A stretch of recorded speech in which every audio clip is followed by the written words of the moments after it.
Hey everyone, welcome back to Paper, Scissors, Wool.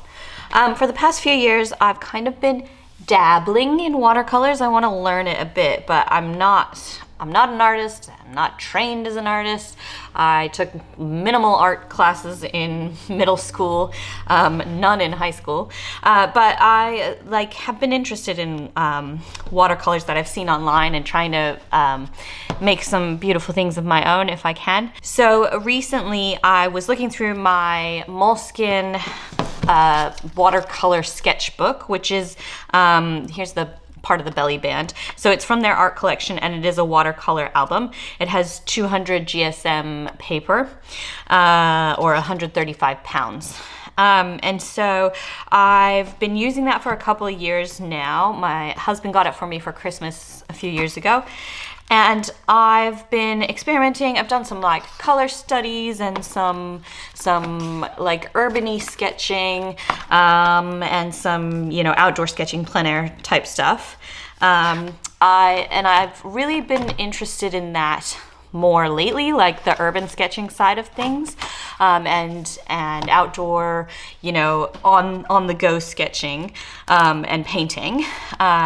Specifically, I am still really interested in the watercolor side of things.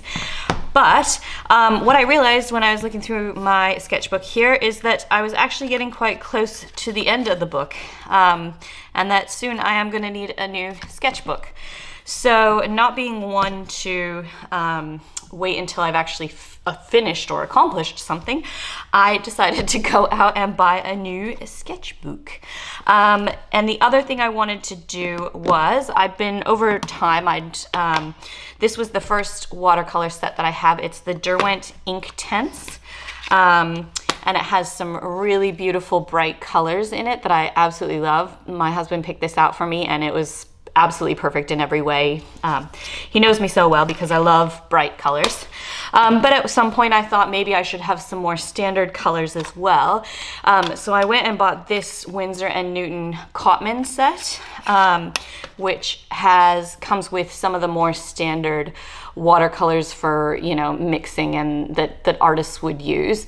I made this little color sheet because it didn't come with one. Now this set comes with a teeny tiny little travel paintbrush that I have pretty much not really used because it is just so teeny tiny. I tend to use, if I am traveling, like the water brushes. There are some colors in both of these sets that were kind of, as I realized as I swatched them out together, I'll show you in here. I realized that actually there was quite a lot of similarities between the two sets. So this is the Derwent Inktense on top and the Winsor & Newton Cotman on the bottom. And I've got the basic colors and everything.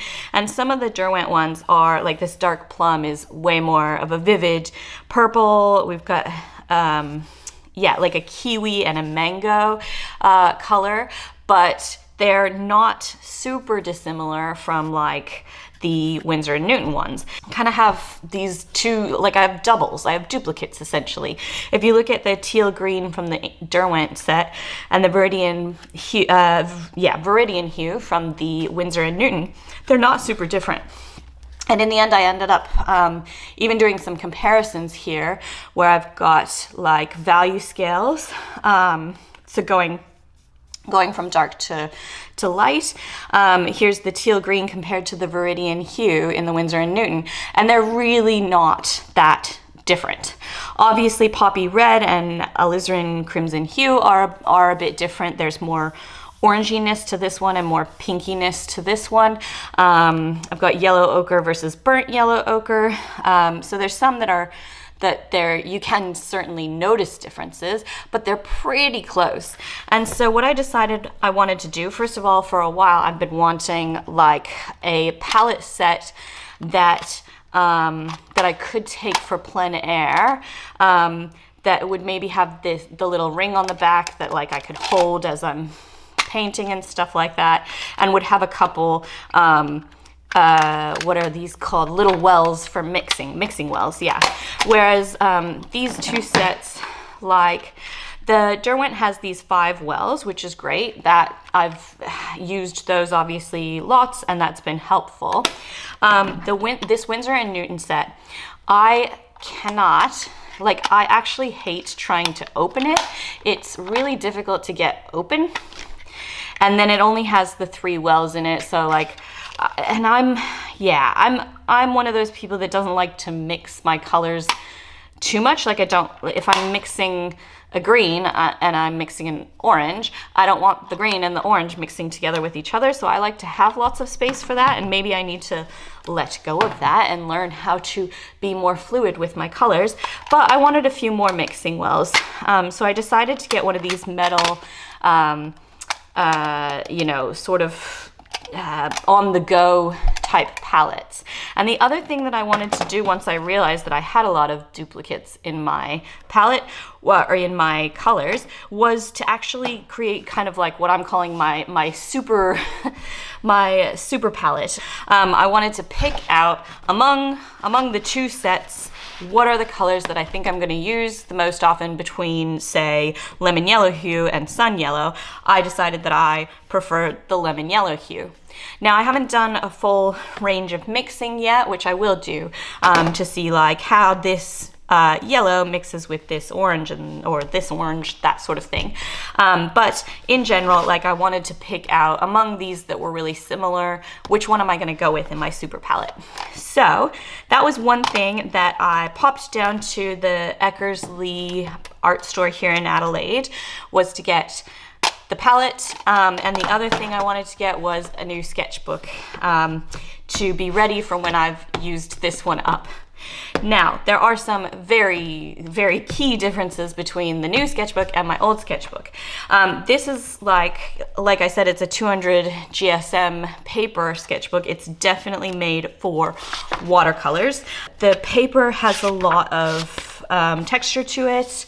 I'm not sure if you can tell that from here, but yeah, it's got that watercolor thick texture to it, which is not a bad thing. Obviously, if you were a proper artist, you would really appreciate that.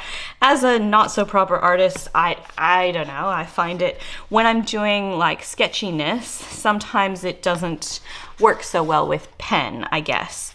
Although I've been trying to learn to use brush pens as for my sketchy pen, and I do quite like that. That works quite well.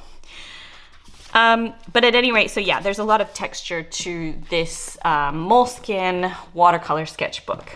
Since I've been more interested in urban sketching lately, I decided to try something a little bit different in my next sketchbook, and I've gone down in GSM, not a whole lot. We're down to 150 GSM with this milini sketchbook.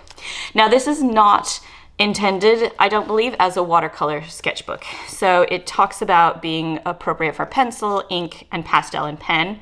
But what I really wanted to be able to do was kind of that line and wash.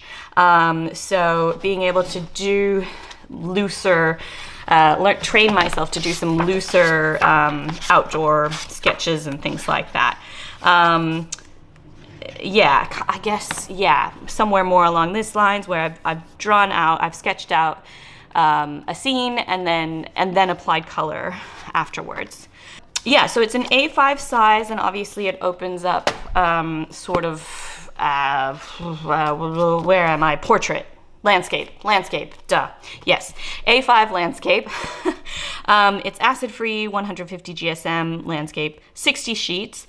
It is artist quality, but it's meant for more pen and pencil sketchiness. The paper does feel a lot thinner, even though it's only a difference of 50 grams per square meter. It feels a lot more, not exactly flimsy isn't the right word, because it's not flimsy, but like this paper is quite thick, and this is a lot thinner than that. It still has quite a bit of texture to it, but not the sort of watercolor texture, I suppose. It's not a real smooth paper, I'll say. What else did I want to say about this? Okay, so honestly, what really like sold this to me when I walked into the store and was looking at all the different sketchbooks of different weights, with different paper weights and all of that sort of thing. What made me buy this one, it's kind of ridiculous, but well, I don't think it is ridiculous. I am left-handed, and that is not ridiculous.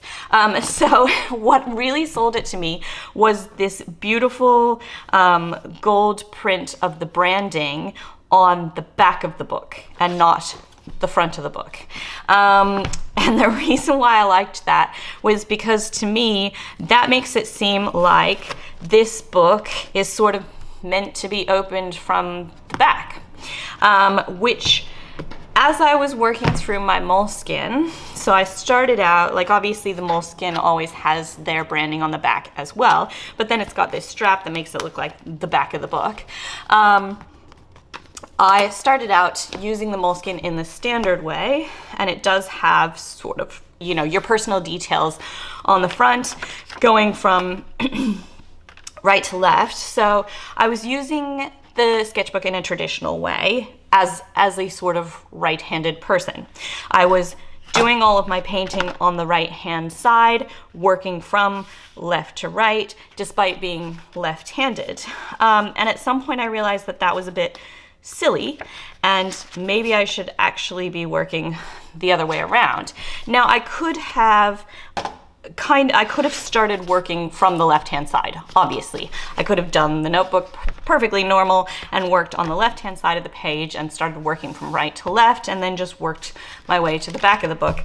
But instead, I decided to start flipping the book around and still going from the front of the book, but now working on the left-hand side of the page, which would keep it consistent with what I was doing before. So it was the same side of the page as what I was doing before, except that now everything's upside down. I don't know why I did it that way. I didn't have to. I could have done it in a more intuitive way, because that then confused me every time I opened it up and was like, which way am I going? And then as I worked through, I started to work on both sides of the page, but again, still kind of working as a like right and left. So, for example, on this page, I did some experimenting over here on the left-hand side, and then when I wanted to use up the opposite side, I flipped it around and still used it as a left-hand side. But then on the same spread, I've got upside downs, which was a bit silly of me. Anyway, I want to be a little bit more thoughtful about that in my new notebook, but what I've decided to do is actually work from the back of the notebook to the front of the notebook. This will probably really confuse my brain every time I try to do it, but I just love that this beautiful gold detailing, debossing is on the back, and so that kind of will remind me, like, this is your front. So it might be a little silly, but I really liked that that was there, and it made me feel like I could be a weird lefty with that. So I've decided to start, this will be the beginning of the book, and I went ahead and started by making my super palette color page with some sort of value scales here. So yeah, this shows which of the two sets, like out of the two sets, which colors I decided to keep in my essentially travel palette, which I'm gonna use at home as well. So I built my little super palette here by sticking, so this is just a Jazz Art. I think it's one of the cheapish Aussie, I assume Aussie brands, but I'm not 100% sure. Yeah, so one of their palettes, I think it costs, gosh, it wasn't cheap, to be honest. I think it was still like $30 or something. But they have this little plate that comes out. It's meant to fit about 12 pans, but I've squished, I want to say 14 in there, I think. Yeah, 1, 2, 3, 4, 5, 6, 7, and I think there's actually 8 down here, so it is 15. I've squished 15 colors in there, the 15th one being this kind of lavender purple color that someone gave me while I was taking an art class. She had tubes of paint, and so she squeezed out a bit for me, which was really nice, just because my dark plum is a bit too plummy. Between the two sets, I went with a lemon yellow hue. I decided to keep that mango. Yeah, I guess the equivalent would be cadmium yellow hue in the Winsor & Newton, but they're really not the same color at all, but there is a similarity between them, I suppose. But yeah, I decided to stick with the mango instead. Then we've gone with cadmium red pale hue, alizarin crimson hue. I've gone with the burnt yellow ochre instead of the yellow ochre, just because, why did I do that? I think I just wanted to use it up. Mostly I tried to stick with Derwent colors because that was the first set that I bought. So, and I don't know, the quality of the Derwent is maybe not quite as good. You can kind of see in some of the comparisons that the Derwent colors are a lot more chalky. They're less watercolory than the Winsor & Newton Cotman. And the Cotman set is a student set as well, so it's not even the highest quality. So the Derwent is even kind of lower than that. So I decided that I would try to stick with as many of the Derwent colors as possible to use them up, and then I'll replace them when I've used them up. In this instance, burnt yellow ochre will be replaced with the yellow ochre from the Winsor & Newton once I've used that. Now, I don't expect, I've got tons of color there and I don't paint very often, so it's gonna take me a very long time to use these up, but I just thought that was kind of my logic with that. Then I've got burnt sienna, natural brown, which again is a very, very dark, like blackish brown almost, as opposed to the burnt umber from the Winsor & Newton set that's much more of a rich tree, barky brown. I went with kiwi because I quite like that color. I like bright greens. And then I kept sap green because I think sap green must be like one of the most useful greens that you could possibly have. I kept the teal green from the Derwent set. I love teal. All my personal belongings are teal. Mid ultramarine, just because I had mid ultramarine and ultramarine, and again, just trying to use up the Derwent essentially. That one again is much more chalky than the mid ultramarine, and it is certainly a different color. You can tell there's a slight variation in the darkness and the depth of the ultramarine, but still. Anyway, mid ultramarine, went with the bright blue, I've called it unknown violet that someone gave me, the dark plum, and then ink black. I'm not sure how much I need black, but I do like using it, I guess, for shading. So yeah, that's kind of what I'm going for with this new sketchbook.